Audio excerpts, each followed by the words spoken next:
ستاروں کے ذریعے مستقبل کا حال معلوم کرنا یہ باقاعدہ علم ہے، جس کو علم نجوم کہتے ہیں، یہ باقاعدہ علم ہے، اور اس میں رزلٹ بعض اوقات بالکل پرفیکٹ بھی آتے ہیں، بالکل سے مراد اکثر حصہ اس کا پرفیکٹ ہو جاتا ہے۔ جیسے نبی کریم صلی اللہ علیہ وسلم کو جب مبعوث فرمایا گیا تو بخاری کی پہلی دوسری حدیث میں ہی ہے کہ ہرقلہ جو عظیم روم تھا، روم کا بادشاہ تھا، یہ علم نجوم میں ماہر تھا، اور اس نے اس علم نجوم ستاروں کی چال سے معلوم کیا کہ اس نبی کا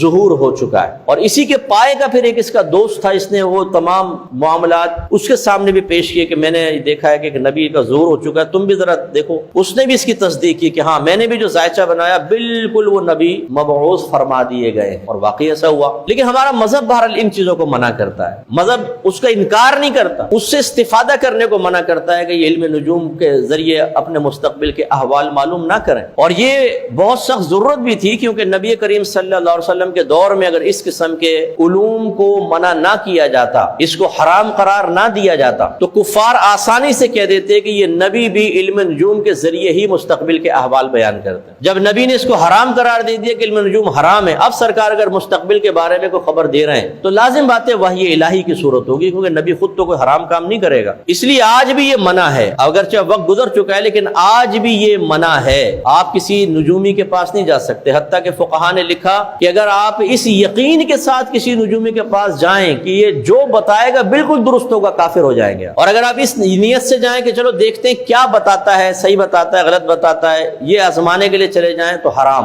اور اگر آپ اس لیے جائیں کہ چلو میں اس کو تھوڑا شرمندہ کروں گا، کوئی غلط سلط کویسچن کر لیتا ہوں، الٹا سیدھا بتائے گا تو پھر میں شرمندہ کروں گا، فرمایا یہ بھی بالکل جائز نہیں ہے، کیونکہ ہو سکتا ہے کہ وہ صحیح بتا دے تو آپ تو گئے تو اسے شرمندہ کرنے، اور آپ کہیں گے باپ رے تو بالکل صحیح بات، حضرت مجھے بیعت کر لیں، لو جی وہ پیر بنا بیٹھا۔ ہمارے ماموں اللہ تعالیٰ ان کو جنت الفردوس میں اعلیٰ مقام عطا فرمائے، وہ فوت ہو گئے، تو وہ اس میں شغف رکھتے، تو وہ اپنے استاد کو ایک دفعہ گھر پہ لے کر آئے تھے، مجھے یاد ہے اس ٹائم ماحول میں نہیں تھے ہم لوگ، بہت چھوٹے چھوٹے تھے، تو انہوں نے آ کے گھر کے سب فردوں کے بارے میں بتایا، تمہارے ساتھ یہ ہوگا، تمہارے ساتھ یہ، وہ جو حساب کتاب ہے ان کا وہ کیا، تو آپ یقین کریں جو میرے بارے میں اس نے بتایا وہ بعین ہی ویسے ہی پورا ہوا ہے جیسے کہ اس نے بتایا تھا۔ اب وہ نہیں بتاؤں گا کہ کیا کیا بتایا تھا، لیکن اس کا مطلب یہ نہیں ہے کہ اگر اس نے ایسا بتایا تو میرا ایمان اتنا کمزور ہے کہ میں فوراً پھسل جاؤں اور میں پھر کسی کے نو،